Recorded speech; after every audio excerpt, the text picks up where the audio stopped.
Politically, the other president that President Trump resembles the most is President Kennedy. They were both classical liberals. But to the broad left, he resembles President Nixon, a figure that they love to hate, just like President Trump.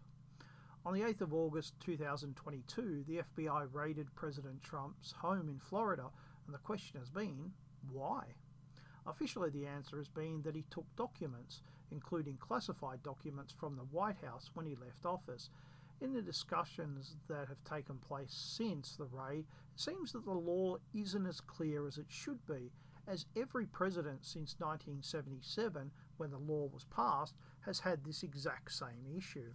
Apart from President Trump, no search warrants have been sought or given, and no FBI raids have been conducted. So why is this different? Because the broad left want President Trump to have his Watergate moment.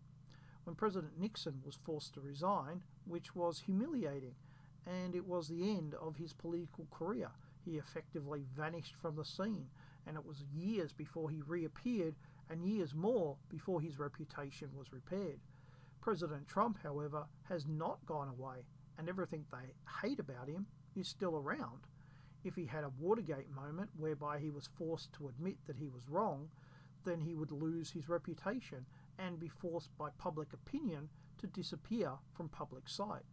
The raid seems to be part of that agenda, just as going after his supporters and those who worked for him has been. But why do they hate him so much? Well, he used to be one of them, and you're not allowed to leave the cult. He turned against President Obama. He sided with the Republicans. He used to be a Democrat. He's rich. He was only allowed to be famous because he was entertaining, and he got above his station. He said things that are not allowed to be said in polite society anymore, things that they feel should be illegal to say. He demonstrated that there was a lot more resistance to their ideas than they ever imagined. He became the figurehead of the resistance to their ideas. He refused to understand that he wasn't in charge. He said that the people who cheated in the election cheated. He has refused to go away. He continues to inspire people through his rallies. He continues to say things that they believe should be illegal to say. He keeps hinting that he will rerun for president.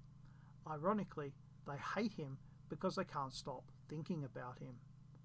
If something is found and he can be charged with a criminal offence, even a minor one, then they can disqualify him from office and call him a crook. If you remember, they tried this when he was president with their constant impeachment threats, which means that this might be a fishing expedition where law enforcement fish for evidence. Maybe they get a bite and maybe they don't, but you won't find out if you don't go fishing. Many are now suggesting that this raid has been a foolish move, that it has energized President Trump and his base.